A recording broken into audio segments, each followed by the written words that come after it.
Donc, je prends la décision. So, I've made a decision. We're going to call the meeting to order.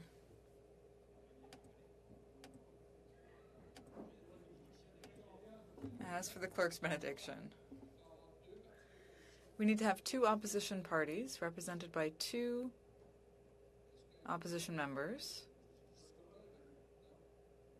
Inaudible for the interpreter. What is the procedural rule that allows us to start the meeting under these circumstances? Inaudible for the interpreter. We normally do. There's no vote. But now for any committee, you need to have two representatives from two opposition parties. Is that right? Yes. Okay. And I think we have quorum, right, Madam Clerk?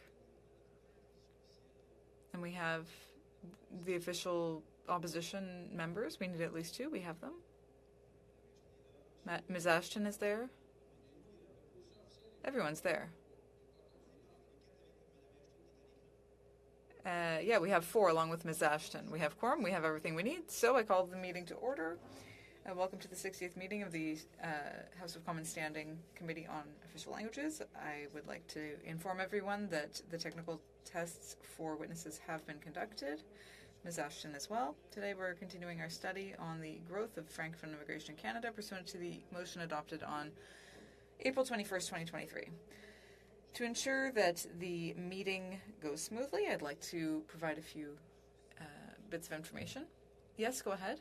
Oh, I'm not sure if this is a point of order or not, but is it 10 minutes for voting? Normally the procedure is that we wait 10 minutes after a vote so that members can get to the room after a vote. Has it been 10 minutes? I might be wrong. No, you're right. That's a good point, and I forgot about that. No, you're right. The standing orders do require that. I don't think it's been 10 minutes. And I don't think we should actually be starting the committee if we haven't waited a full 10 minutes for people to be able to come back from the vote. Honestly, I thought it had been 10 minutes. Let's see. It was 3:52 that the vote ended. Okay, well, we'll wait a little bit. You're right, Ms. Kayabaiga. Let's suspend. I'm suspending.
to ensure that the meeting runs smoothly, I'd like to provide a few tips to the witnesses and members. Before speaking, wait to be called. If you're participating by video conference, make sure your microphone is on and off at the right time. For those who are on Zoom, if you want to listen to the interpretation, at the bottom of the screen you can choose the floor, English or French. For those in the room, you can use the headset and select the appropriate channel. All comments must be addressed through the chair. And I'd now like to welcome our witnesses. So for the Department of Citizenship and Immigration, Alain Desruisseaux, and I believe Olivier Jacques is, yes, there he is. He's appearing virtually from Paris. Lucky man. Well, here we're in Ottawa. And for the Department of Canadian Heritage, Julie Boyer and Sarah Boilly, welcome again. Olivier Jacques, I believe this is your first appearance before our committee, is that right? Yes, it is. Perfect. Welcome.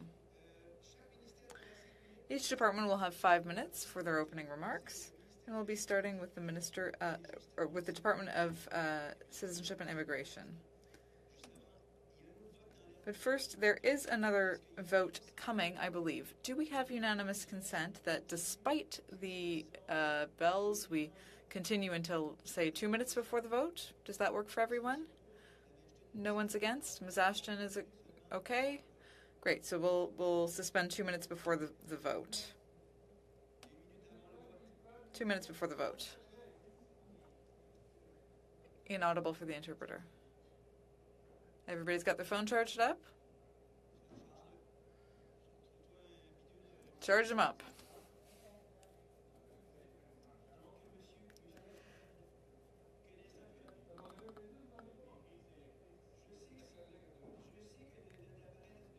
I know that it's a lot of fun in this committee, but let's try to be serious for a minute. Did you want to say something before I give the floor to the department? Yes, well, you know I always say serious things, Mr. Chair. Now, in this context, we're starting a very important study, and we have departmental officials who have come to testify. It's currently 4:15. We know that we're going to be interrupted again, and we're going to lose another 30 minutes. Is it possible to plan for maybe some separate slot of time? Because I'm convinced that these witnesses are very important, so could we have unanimous consent to bring them back again later? You know, maybe for another hour, an extra hour and a half, something like that. Mr. Drouin. Yes, I think, you know, Mr. Godin, I think he just really missed Ms. Boyer and her team. He just wants to see her again for 4 more sessions. Look, but I understand. I want to respect Ms. Boyer's time. I think we could plan for an additional hour next Friday. Next Friday? Yeah, I mean this coming Friday is what I mean. So I think we have unanimous consent. So Ms. Ashton, go ahead. No, that's what I was going to say. I was going to suggest Friday. Okay, perfect. We'll let the clerk take care of that, but yeah, at least 1 hour, because we're essentially losing an hour today. So, which of the departments would like to start? Mr. Desruisseaux, go ahead. Thank you, Mr. Chair, members of the committee. I'd like to begin by acknowledging that I'm joining today's meeting from the traditional unceded territory of the Anishinaabe Algonquin people. Immigration plays a key role in supporting Canada's immediate economic needs, reversing our longer-term downward demographic trends, sustaining our official languages, and continuing to support humanitarian needs as part of the global community. In 2019, IRCC announced a comprehensive Francophone immigration strategy that aimed to reach a 4.4% target of French-speaking immigrant admissions outside of Quebec by the end of 2023. The strategy also supports the successful integration and retention of French-speaking newcomers and strengthens the capacity of Francophone minority communities. As you're aware, we reached the 4.4% target of French-speaking immigrants admitted to Canada outside of Quebec before the end of 2022, 1 year earlier than the target date. And we are committed to at least meeting this target again this year, or even exceed it. In 2022, Canada welcomed over 16,300 French-speaking newcomers outside of Quebec, 3 times as many as in 2018. This is the highest number of French-speaking immigrants admitted to Quebec outside Quebec since we started collecting data in 2006. These French-speaking newcomers have already begun to enrich and contribute to their new Francophone minority communities. They will support the preservation of the French language and help address the labor shortages across Canada, which will be beneficial to population growth and economic prosperity in Francophone minority communities. We reached our target through concrete actions, including by increasing the additional points allocated to Francophone and bilingual candidates under the Express Entry system in 2020, introducing the time-limited temporary resident to permanent resident pathway in 2021 that had no cap, and improving promotional activities in Canada and abroad, including the Destination Canada Mobility Forum. New financial investments announced at the end of April as part of the Action Plan for Official Languages 2023-2028 provide $137.2 million over 5 years for 7 Francophone immigration initiatives. These investments provide RCC with the means to contribute to the vitality of Francophone minority communities across the country, notably with respect to their demographic weight. Taken together, the Francophone immigration initiatives will contribute to consolidating IRCC's settlement and immigration capacity by strengthening the Francophone integration pathway and language training opportunities. These investments will make it possible to continue to offer French language services of equal quality to Anglophone services to a growing number of French-speaking newcomers in Francophone minority communities. This additional funding will also allow us to increase our promotional activities and lay the foundation for long-term improvements to selection mechanisms. Among our initiatives, the new Centre for Innovation in Francophone Immigration, located in Dieppe, will explore new avenues to optimize our results and ensure that we meet the diverse needs of Francophone minority communities across the country. We are committed to doing even more in the coming years. The new version of Bill C-13 sets out ambitious commitments for the government, particularly with regard to Francophone immigration. The department is committed to successfully meeting this challenge. We're currently laying the groundwork for a new Francophone immigration policy, including new admissions targets that will be ambitious and achievable. We will continue to work in close collaboration with partners to provide Francophone minority communities with the tools they need to welcome and retain people who want to set down roots in these communities, in particular by pursuing the Welcoming Francophone Communities Initiative. In closing, I hope I've given committee members a good idea of what our department is doing to encourage newcomers to settle in one of our many Francophone minority communities across Canada. Rest assured that we will do everything in our power to achieve the ambitious new Francophone immigration goals in the coming years. With that, I'd be pleased to answer any of your questions. Thank you, Mr. Desruisseaux. And for Heritage Canada, Ms. Boyer, you have 5 minutes. Thank you very much, Mr. Chair, committee members. Good afternoon. Today, I'm with Sarah Boilly, the Director General of Official Languages, and I want to thank you for inviting us to appear on the subject of Francophone immigration.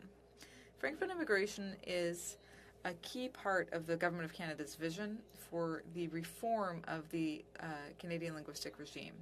It was published in February 2021 in a document titled French and English Toward True Equality of the Official Languages in Canada. Immigration is one of the factors that helps reduce the decline of French and grow the demographic weight of official language minority communities. This key part of this reform has 2 phases.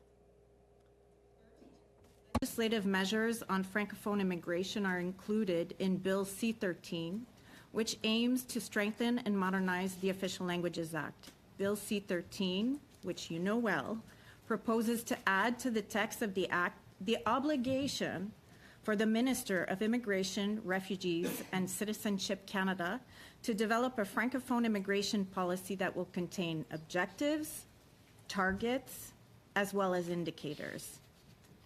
Second, the initiatives in support of Francophone immigration in the recently released Official Languages Action Plan for 2018 to 2023 that total over $137 million over 5 years. There are also many other initiatives in the action plan that will contribute to establishing successful conditions for welcoming, integrating, and retaining newcomers in official language minority communities. Avec le projet de loi, With Bill C-13, the desire to protect the demographic weight of Francophone communities is being supported.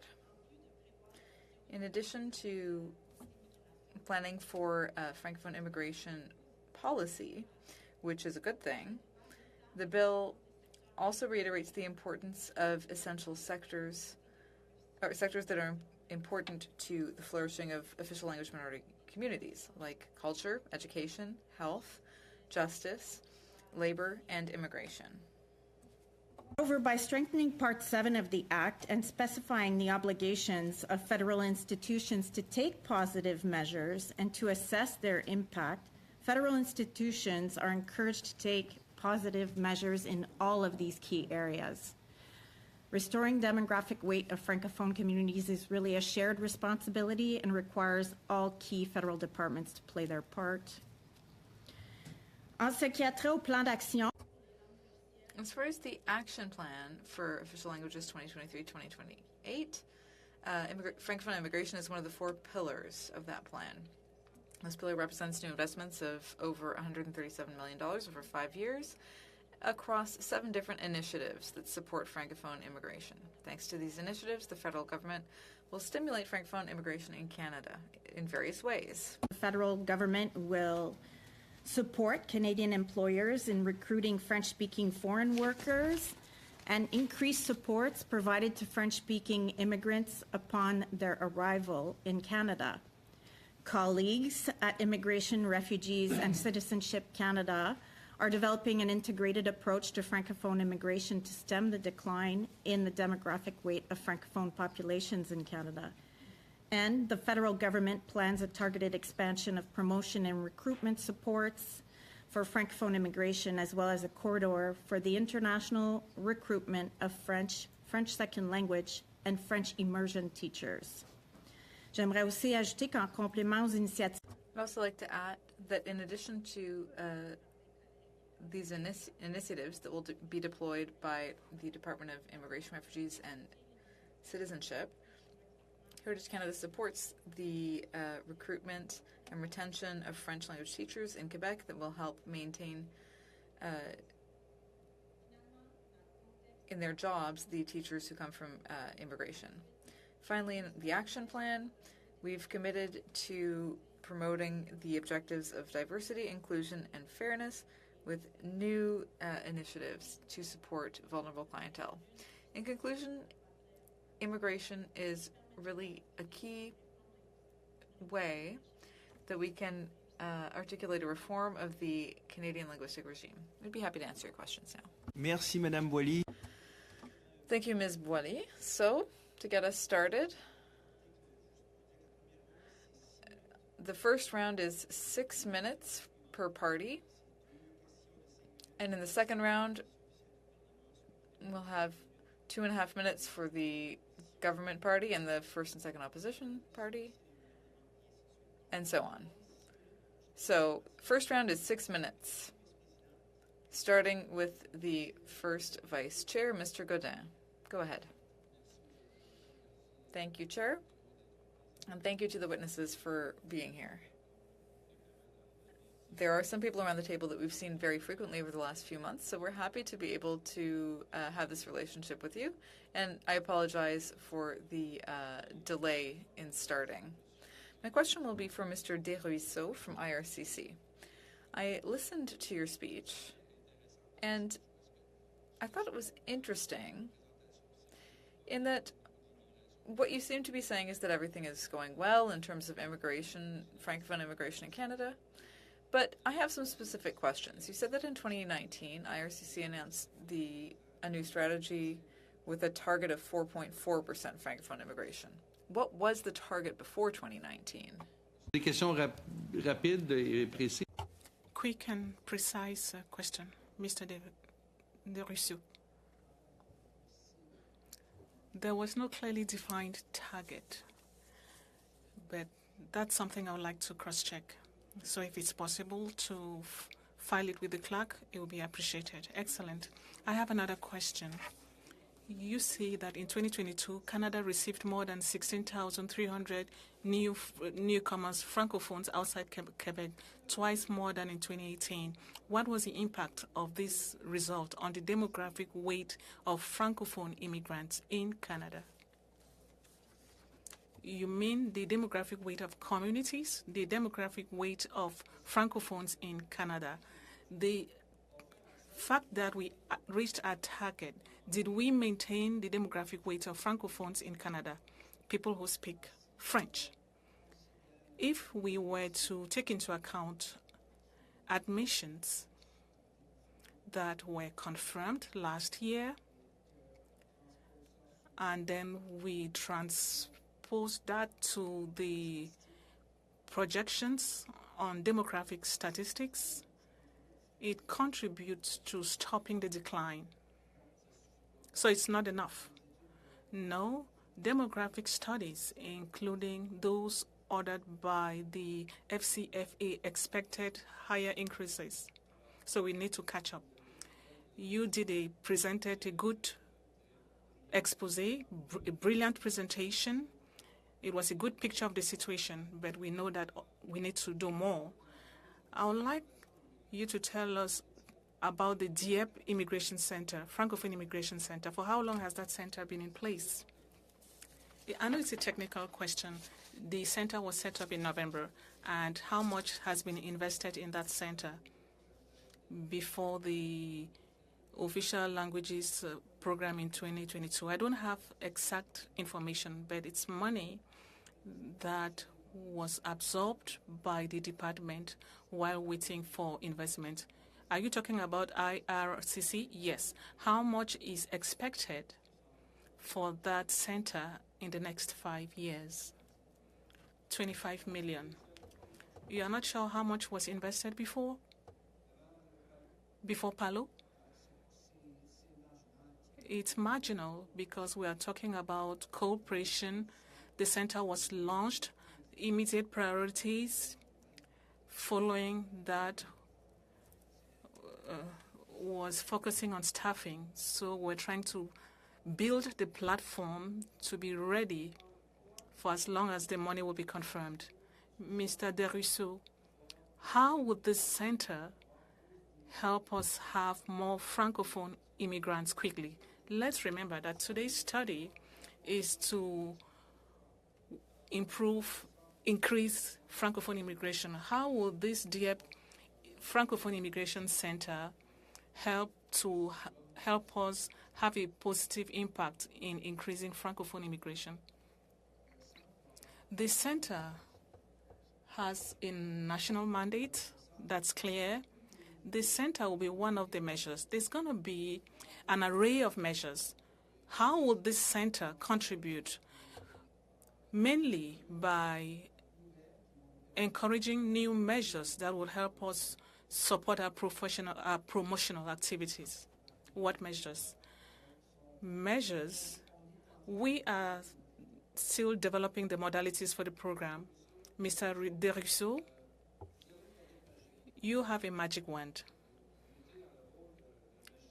You're placing yourself in the role of a magician who has decided on some proactive, efficient, and rapid measures that have to be implemented when it comes to Francophone immigration. What are you proposing? You have said that what you're doing is good. Maybe it's good enough, but we want to do more quickly. What advice will you give us? 30 seconds. 40 seconds? We need to promote promotional activities. This is the starting point. We are seeking an impact, and we need to increase the number of admissions. How would that be done? Well, we need to promote Canada as a destination of choice to increase the number of people. So we need candidates. We need more applicants. I had other questions. Thank you very much, Mr. De Rousseau. You have a few seconds. One action in Africa, which is an important pool in the Francophonie, what should be done to have immediate results? In January, I think we should go back to my colleague Olivier, who is online. That's an important question. We'll come back to it. Ms. Kayabaga, 6 minutes as well. Once again, I would like to thank our colleagues here. I would like to know the answer you gave Mr. Godin. Very often, I'm not very interested, but I would like to know the answer you had to give him. Donc, s'il y avait une mesure à suggérer pour... If there were a measure to encourage promotion in Africa, we should have a campaign amongst candidates who want to immigrate abroad from Africa to boost the number of candidates who are interested in Francophone immigration outside Quebec. Thank you for that answer. That ties in with my next question. I would like to know something. Many people in this committee have told us about systemic barriers. If we look at Francophone immigration figures from Western Africa, Black Francophone Africa, the figures are very low. What measures should be taken to ensure that the number of those seeking student visas to Canada can increase? How can we continue to attract talent here in Canada? Knowing very well that 60% of Francophones are on that continent. Mr. Jean, first of all, I would like to say that for immigration, West Africa constitutes one of the main pools for the recruitment of Francophone candidates. One of our most important pools is Cameroon, followed by our countries in Northern Africa, and then, of course, France and Cote d'Ivoire. When it comes to immigration, West Africa constitutes an important pool, and it helps us with our recruitment. The second thing, for students, these are not necessarily Francophone immigrants, but immigrants from Africa. The approval rate for student permits from Africa is generally lower when compared to other continents. I'm sorry, because of time, I would like to move on to another question. Could you also tell us about the capacities that the department already has to reinforce all these measures? And what is lacking for you to be able to attain your objectives? The department has added 2 offices, 2 immigration offices in Africa, one in Addis Ababa and one in Yaoundé, Cameroon. Only 2 offices, is that enough? That's one of the measures. There are 67 new positions have been created in Africa since 2018, and we are an integrated network. When we don't have enough capacities in our offices in Africa, we can rely on immigration offices that are in Canada outside the network to help process files so that we are fairer when it comes to processing deadlines. And in these 2 offices, have they helped to change the very low figures?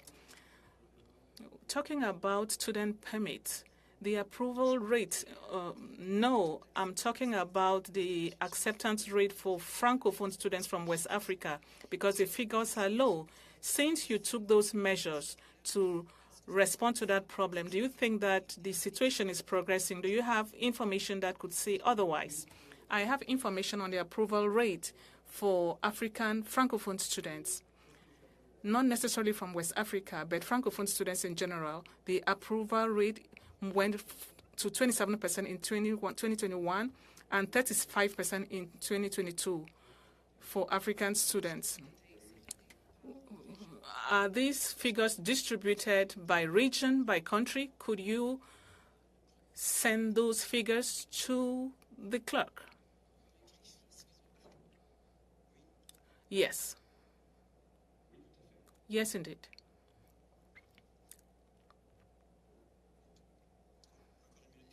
One minute, 40 seconds. I have another question. As you intend to reinforce Francophone language minority communities, what measures are you taking now to continue doing that?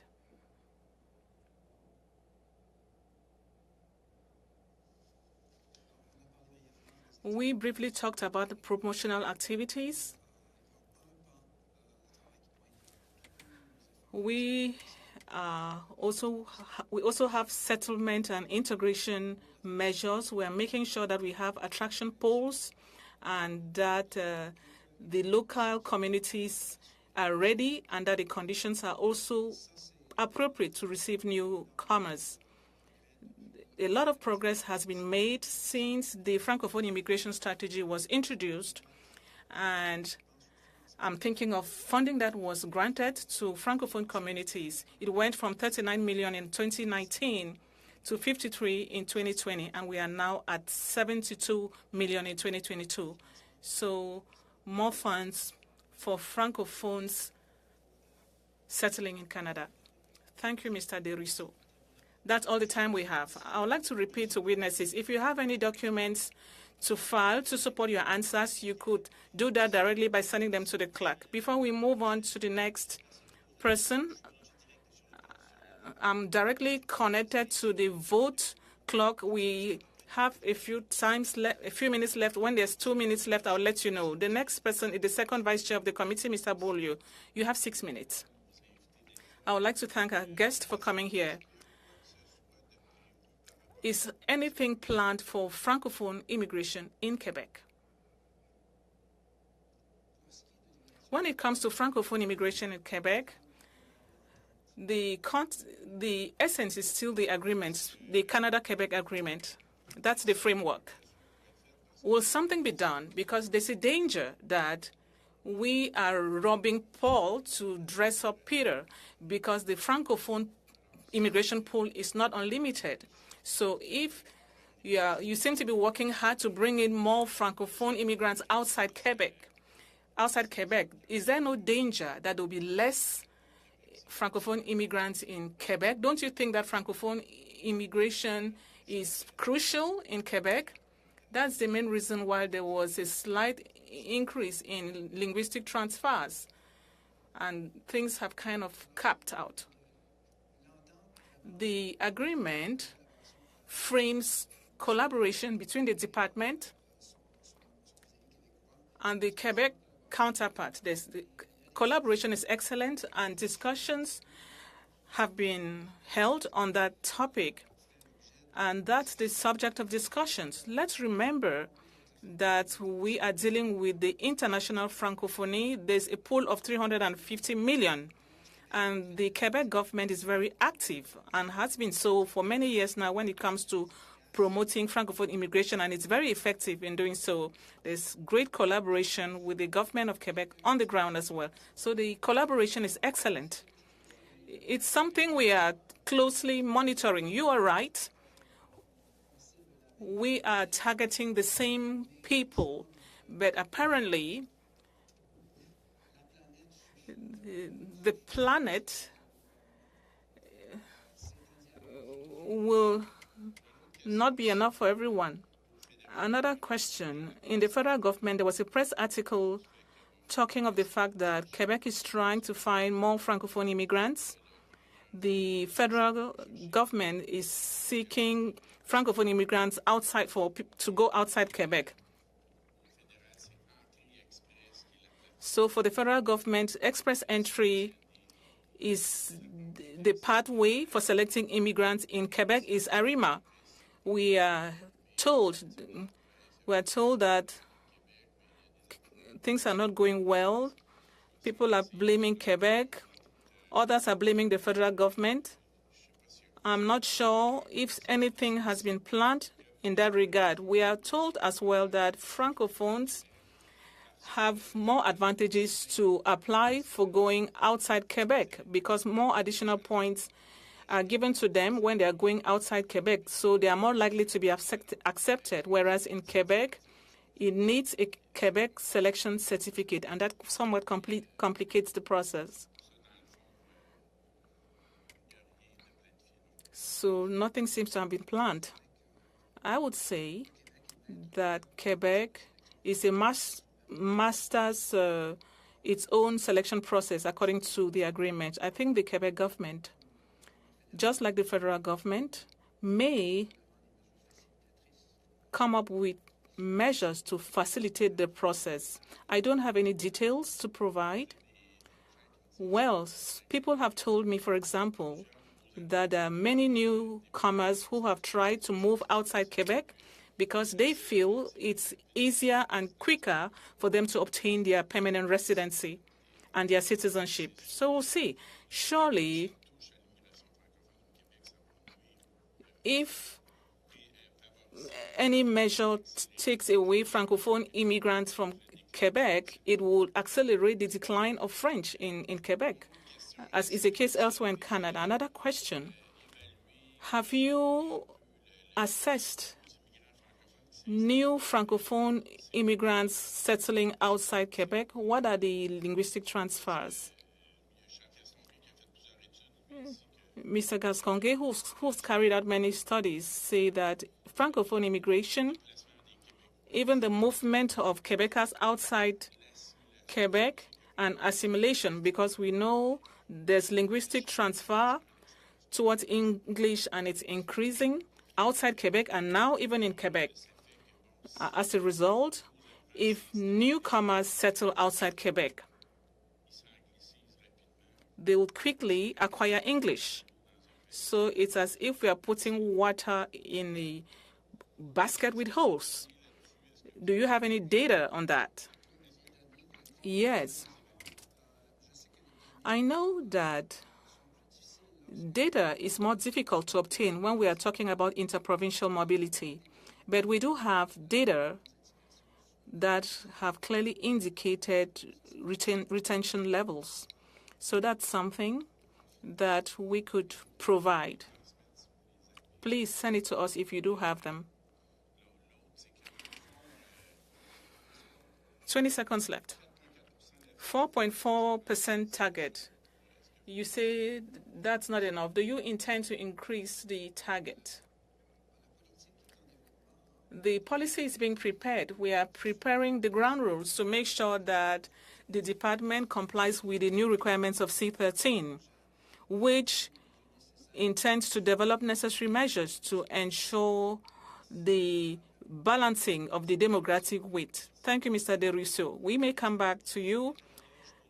19 minutes to the vote, 6 minutes.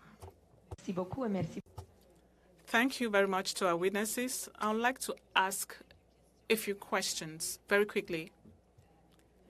My first question goes to the representative of Canada Immigration. I would like to talk about the targets. We know that FCFA talks of 12% for Francophones outside Canada to reverse the decline and relaunch the Francophone economy.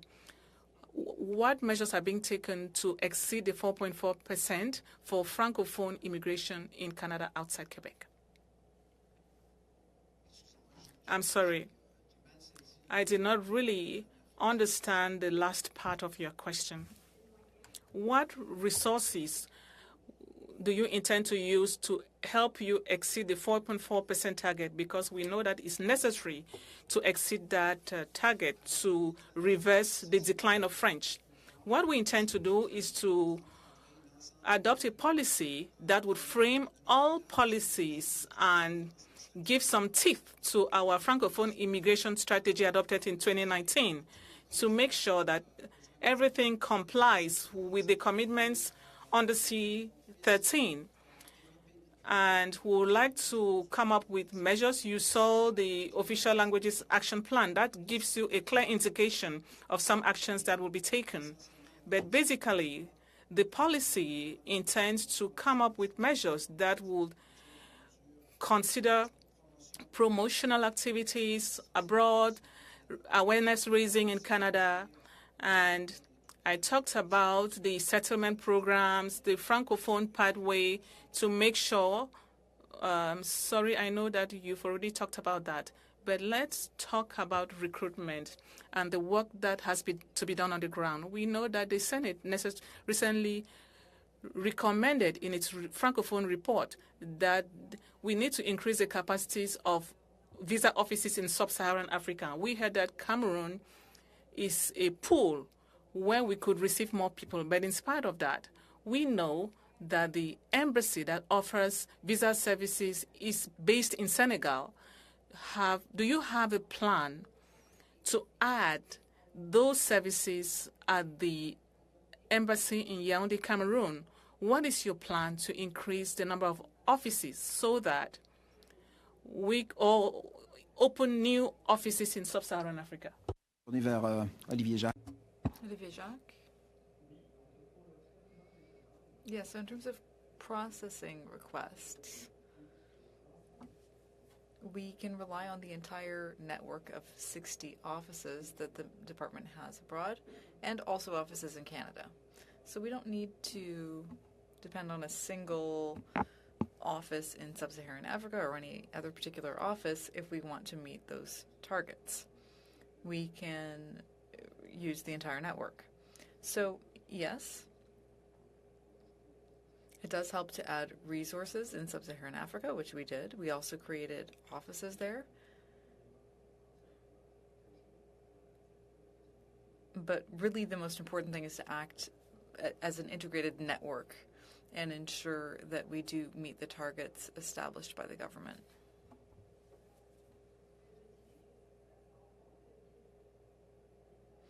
Well, it sounds good to say that you're going to work in this integrated way, but, you know, the numbers are very ambitious. So my question is, are you going to add visa and immigration service posts at the embassy in Cameroon, for example? Is that part of your plan? Currently, when it comes to processing requests, we don't have any specific plans to increase resources at Yaoundé in Cameroon. We use that office to print visas, to promote Francophone immigration outside of Quebec, and we rely on all of those IRCC offices in Africa to process requests. On that point, more broadly,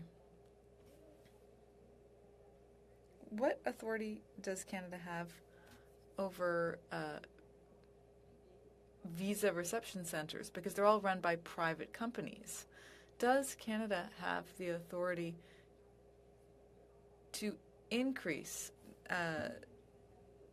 that capacity?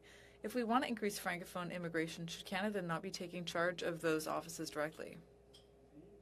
So yes, there is a private company that provides that service for the government.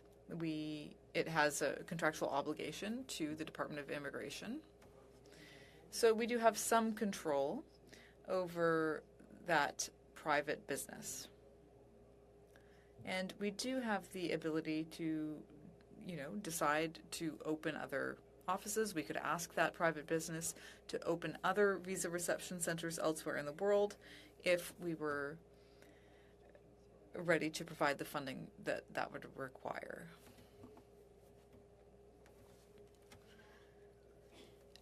I think if we really want to meet those ambitious targets, then Canada will have to take the lead on this, and will have to take charge of some of these essential services that have been privatized, and actually do the recruitment and the reception and all of those things.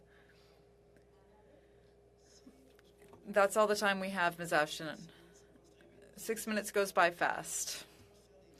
We do have time for the next 2 5-minute questions, and then we'll take a break. So I'll start with Mr. Généreux for 5 minutes. Thank you, Chair. Mr. Desruisseaux, in light of what Mr. Jacques said, over the last few years, we've seen that it's hard for immigrants to have access to offices, like Ms. Ashton was saying. If you look at La Réunion, for example, there are a lot of potential immigrants there, potential workers who could come to Canada. But the problem is that they actually have to go to Paris to do the paperwork. And specifically, they have to, what do you call those tests? Yeah, they have to go through biometric assessment. And I'm not sure if that's always the case, but for some countries like La Réunion, because, those are essentially French citizens who live there, have we considered providing more direct services to them so that they wouldn't have to go to Paris? Because, that is a really important source of immigrants. I think there are a lot of people under the age of 35 who live there. So is that something that we're considering? Of course, we can promote things as much as we want, but if we aren't providing local services for people to allow them to do the paperwork easily, it's an obstacle. I might give the floor to Olivier for that. Yes. So the residents of La Réunion do need to provide their biometric data, and they need to have their photo taken. They can provide biometric data in any reception center. It doesn't have to be the one in Paris. The closest one would actually be on Mauritius. It's a 45-minute flight. And it does cost, a few $100s to fly there to provide that biometric data. I agree that that is maybe an additional step that residents of La Réunion have to take if they want to immigrate to Canada.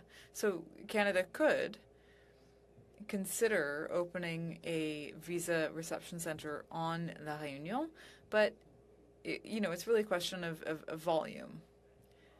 Would it be profitable? Would it make sense for a private company to open a visa center in that place? I know that it had been considered in the past and that the numbers just weren't there.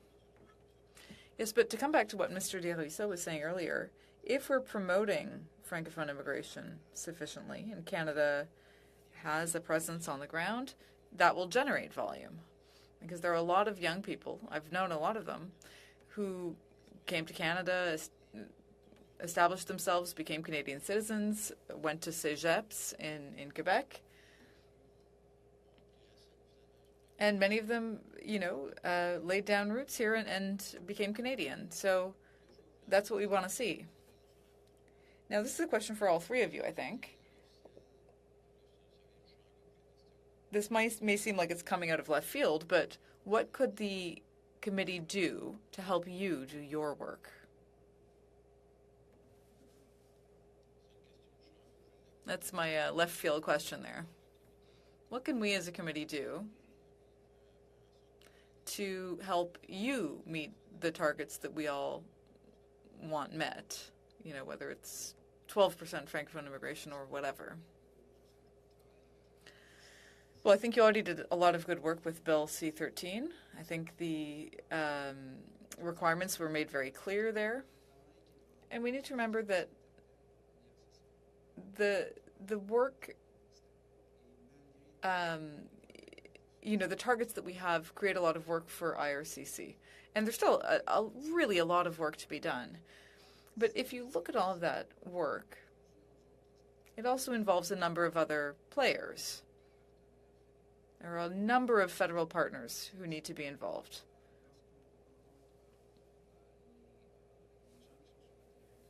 When we meet with people who work on the ground, who are providing services to new arrivals,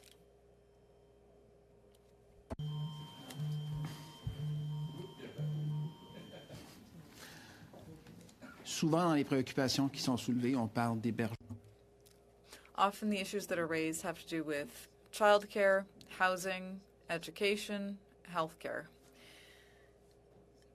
So all of those essential services play a role in attracting and retaining people. Thank you very much. I did notice that emergency alert. Mr. Drouin, now you have 5 minutes.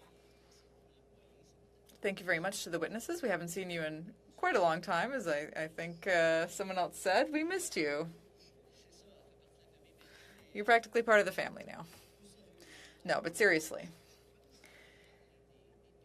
I don't necessarily want to talk about, the source countries right now. I want to talk about the needs that we have here in Canada. What needs are there in Francophone communities in Canada when it comes to childcare, housing? We know that there's a labor shortage, particularly when it comes to childcare workers. That's the case everywhere in Francophone communities. So, yesterday there was an announcement concerning agriculture. We're giving people access to permanent residency if they come to work in agriculture. Would it be possible to do the same type of thing here, where we could look at the organizations working on the ground, help identify the needs that exist, and then help with that? Often IRCC is called out for not doing its work, but in fact the department could help us identify the needs that exist. Do you think that's an important exercise to go look at different communities and identify the needs?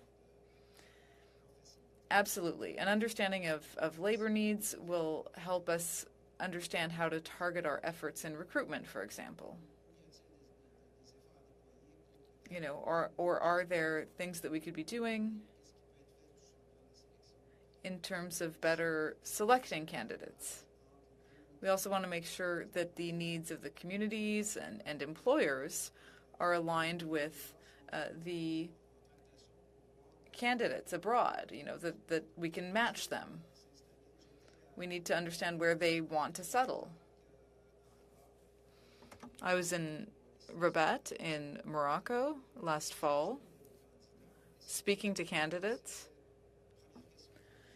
And the first question they always had for me was, what are your labor needs? What can I offer? I met with candidates who had specialized training in health. There were also some teachers. But clearly, there are needs that have been identified through public consultations. And each community does have very specific needs. Yes, and we know that there are shortages in healthcare, education. That's a major problem in some communities. So is there any communication between our education system, provinces, and IRCC? Is that working well together, or is there some improvement that could be made to identify communities' needs? And then, you talked about Cameroon, Morocco, to go to those countries and really target our efforts. And if we don't have an embassy, or if there are geographical barriers that are creating a problem, we could deal with that.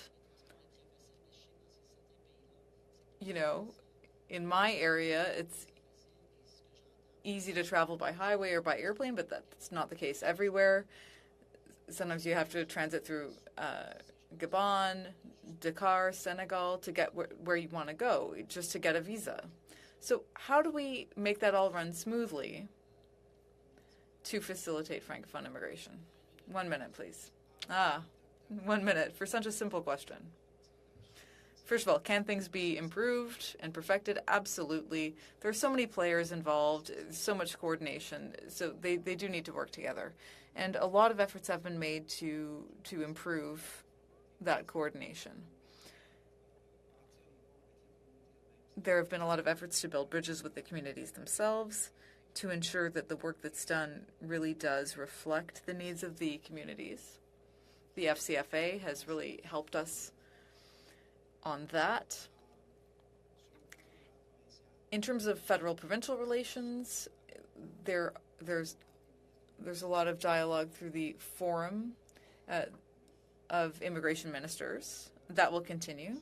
And of course, there's an ongoing dialogue with the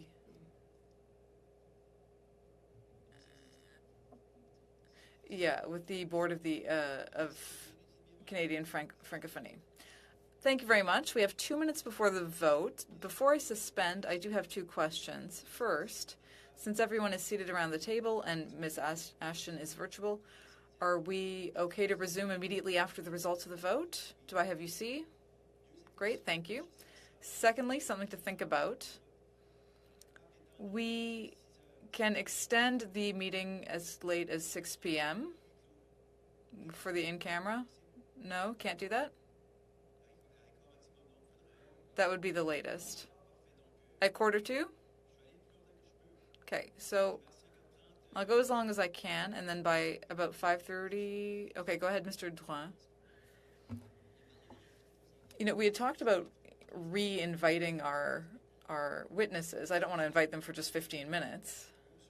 Yes, Mr. Godin. A minute and a half before the vote. What I would suggest, Mr. Speaker, you know, I've done the math. I think that today we need to finish hearing from witnesses because we have in-camera stuff to deal with afterwards. So I would suggest that we end the testimony. Now, we've heard from witnesses for 36 minutes. That means we're missing 84 minutes. That's 1.4 hours. I suggest that we plan for another hour and a half in another meeting because I think this is really interesting. And these witnesses are the people who are really laying the foundation for our study. So I would suggest that we plan for a different hour and a half, ideally on Friday. Of course, if you're not available, we understand. But are you available Friday? Does everyone around the table agree? Ms. Ashton, go ahead. You're saying yes? Okay. You see? We agree? So I'll suspend for the vote, and to the witnesses.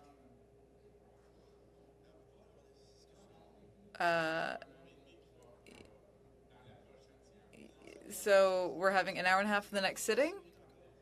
Yeah, everything will start over, but you'll start with 6 minutes. All right, I'm suspending for the vote, and the witnesses are freed, and we'll see you again on Friday.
Thank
Thank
you.